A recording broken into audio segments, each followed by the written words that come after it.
कितने हैं ये कुछ पता नहीं। बोलो बात सही है कि गलत? सही है। बोलो भाई सही है। मदरसा क्या पैगाम देता है? मदरसा यही पैगाम देता है। हमारे अकाबीरों ने 2-2 मदरसे खोले, अल्हम्दुलिल्लाह। हमारे अकाबीर ने 2-2 मदरसे खोले। बड़ों के छोटों के लिए मकतब खोला, मदरसा खोला, बच्चों को कुरान पढ़ाओ, बच्चों को आलिम बनाओ, और बड़ों के लिए भी मदरसा खोला। बचपन में नहीं पढ़ सके, बड़े हो गए हो, 40 दिन लगाओ, 4 महीने लगाओ, साल भर लगाओ, इंशाअल्लाह वहां कुरान सीखने का मौका मिलेगा। मुसलमान को कुरान पढ़ना ना जानता हो, ये तो अफसोस का मकाम है। कैसा मुसलमान है भाई, कैसा मुसलमान है ये मुस्तफिजुर रहमान। अभी IPL चल रहा है, तो बोलो भाई चल रहा नहीं चल रहा? इंडिया में चल रहा है। हमारे नौजवानों को बिगाड़ के खेल लग दिया। ये खिलाड़ी है मुस्तफिजुर रहमान, बांग्लादेश का खिलाड़ी, चेन्नई टीम से खेलता है। और कुर्बान जाओ, यहाँ पर शराब का लोगो, कपड़े के अंदर में शराब का लोगो, नौजवानों मेरे बच्चों 10 करोड़ में खरीदा गया मुस्तफिजुर रहमान को। बांग्लादेश का मुसलमान नौजवान बच्चा है, 10 करोड़ में कंपनी खरीदी। उससे बोला कि ये टी-शर्ट पहन के खेलना है। उस टी-शर्ट में यहाँ लोगों का शराब का प्रचार था। उन्होंने कहा कि ये प्रचार वाला टी-शर्ट पहन के हम नहीं खेलेंगे। तो कहा गया कि तुम्हारा 2 करोड़ रुपया कट जाएगा। बोला 2 करोड़ कटे कि 5 करोड़ कटे? हम मुसलमान हैं, मेरे लिए शराब हराम है, हम शराब का प्रचार नहीं कर सकते, हम ईमान का सौदा नहीं कर सकते हैं। घर लुटता है लुट जाए, जान जाती है चली जाए, लेकिन हम ईमान जाने नहीं देते। यही ईमान मेरा है, बोलो बोलो मुसलमानों, बोलो बोलो यही ईमान मेरा है, बोलो बोलो मुसलमानों। मूसा है हम फिरौन को सजदा न करेंगे, मूसा है हम फिरौन को सजदा न करेंगे। हम हैं खलील आग की परवाह न करेंगे, हम हैं खलील आग की परवाह न करेंगे।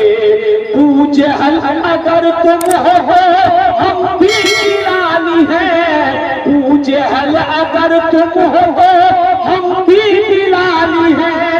मर जाएंगे ईमान का सौदा न करेंगे, ईमान मेरा है, बोलो बोलो मुसलमानों, बोलो यही ईमान मेरा है, बोलो बोलो मुसलमानों। लाठी लेके घूम रही, एक आदमी से लाठी लेके घूम रहा था, एक आदमी के जा रहा था। हमने कहा बाबू कहा है लाठी लेके घूम रहा? बोला नहीं आप तकलीफ कीजिए ना, हम तो उसको ढूंढ रहे हैं जो आपको कलकत्ता से बुलाया है। भाई अभी पैसा लेके मत आना भाई, दिल जमीन के साथ, इत्मीनान के साथ, सुकून के साथ। ए बाबू तुम भी बैठ जाओ, तुम भी अपनी जगह पे बेटा बैठ जाओ, उसको लगा दो, वो अपना काम करता रहेगा, तुम अपना काम करते रहो। बैठो कुर्सी में आराम।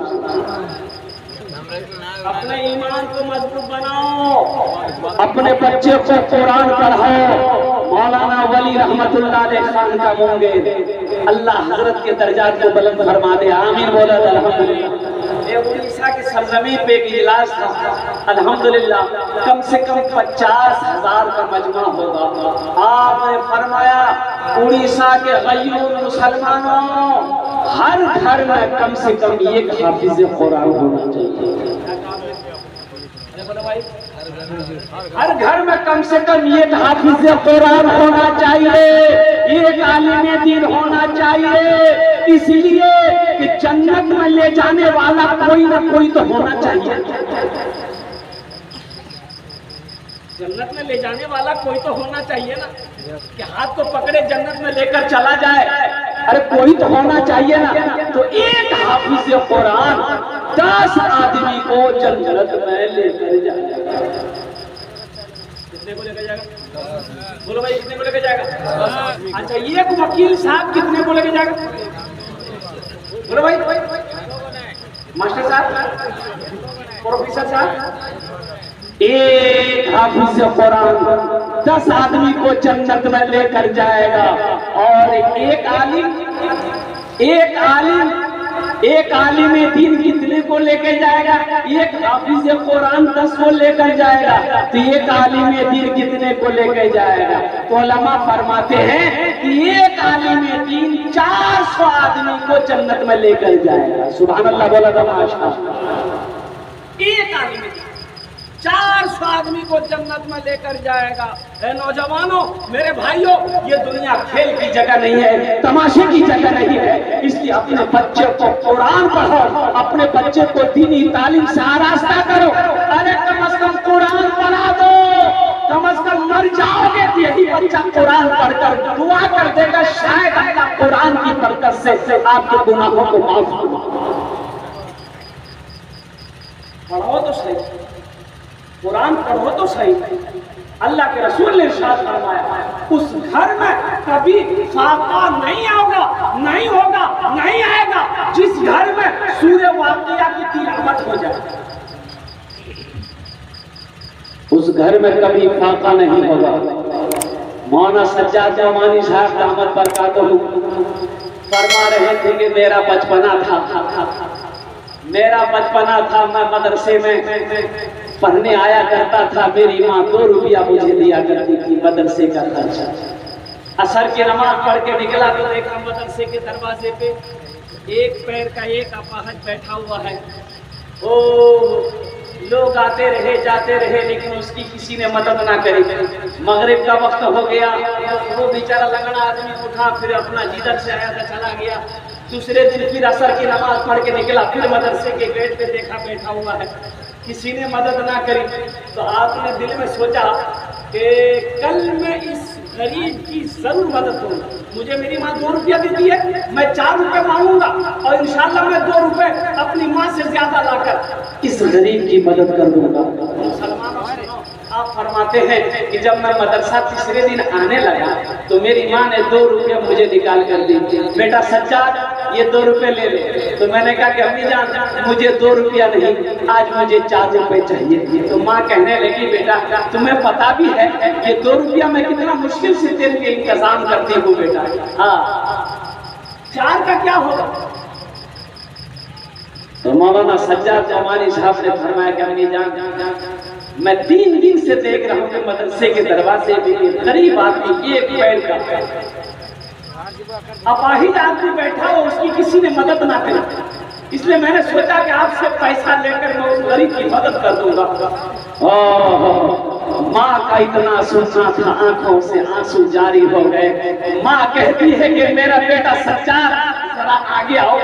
बेटा आगे बढ़ा, माँ बेटे की पेशानी को चूमती है और रोते हुए कहती है कि बेटा गम ना कर, बेटा गम ना कर, तेरी माँ के पास पैसा नहीं है तो क्या हुआ, मेरे हाथों में ये चांदी के कंगन किस दिन काम आएंगे, ये चांदी के कंगन किस दिन काम आएंगे। बेटा ये कंगन ले जा बाजार, इसे बेच, जितना पैसा मिले उस गरीब की मदद कर दे, अल्लाह इसका बदला यहाँ भी देगा, आखिरत में भी देगा।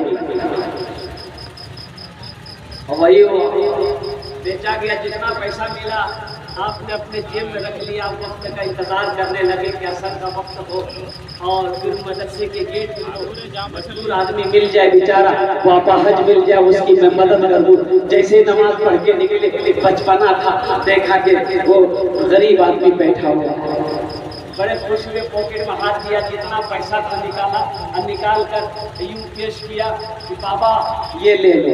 तो बाबा कभी पैसे को देखता था, कभी बच्चे के चेहरे को देखता था। ये बच्चा कहता कि बाबा मैंने आपके लिए ही ये पैसे का इंतजाम किया है, आप इस पैसे को रख लो, कुर्बान जाओ। वो फकीर नहीं था, ये अपाहज, वो गरीब आदमी कहता कि बेटा मैं कोई फकीर नहीं हूँ, मैं फकीर नहीं हूँ, मैं भीख मांगने के लिए मदरसे के सदर दरवाजे पे नहीं बैठा हूँ। फिर काहे बैठे, किस लिए बैठे हो? 3 दिन से मैं आपको देख रहा हूँ, तो कुर्बान चाहिए। वो मजबूर आदमी आशिक रसूल कहता है कि बेटा हशर का मैदान होगा। मैंने उलमा से सुना है कि मस्जिद अल्लाह का घर है, मदरसा रसूलुल्लाह का घर है। सुभान अल्लाह बोले तो मस्जिद अल्लाह का घर है, मदरसा रसूलुल्लाह का घर है। हशर का मैदान होगा, नफ्सी नफ्सी का आलम होगा। हौज़े कौसर पर इमामुल अंबिया तशरीफ फरमा होंगे। कुर्बान जाओ, मैं गरीब खैरात गरीब आदमी बेटा, मेरे घर में झोपड़ी है, मेरा कोई सहारा नहीं है, एक पैर से मेरे रिक्शा चला कर मैं खाता हूँ बेटा। और कुर्बान जाओ, इमामुल अंबिया ने हशर के मैदान में अगर मुझसे पूछ लिया कि दुनिया में मेरे मेहमानों की तुमने क्या इज्जत करी, तो मैं क्या जवाब दूं? मैं तो तुम्हें खाना नहीं खिला सकता, इसलिए कि मैं भी बहुत मुश्किल से मैं अपना खाने का इंतजाम कर सकता हूँ। तुम्हें कहां से खिलाऊंगा?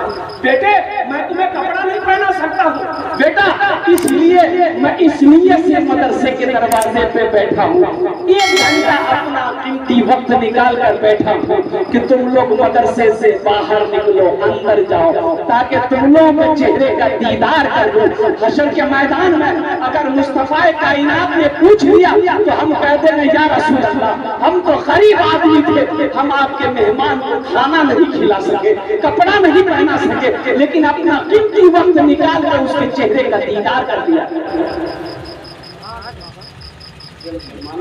मदरसे कायम करो, ये मदरसे में पढ़ने वाले बच्चे मेहमान रसूल हैं, अल्लाह के रसूल के मेहमान हैं, बड़ा मकाम है। इंशाअल्लाह इनका इकराम करेंगे मेरे भाई। अरे कितने लोग करेंगे? हाथ उठाओ। इंशाअल्लाह मेहमान रसूल का इकराम करना।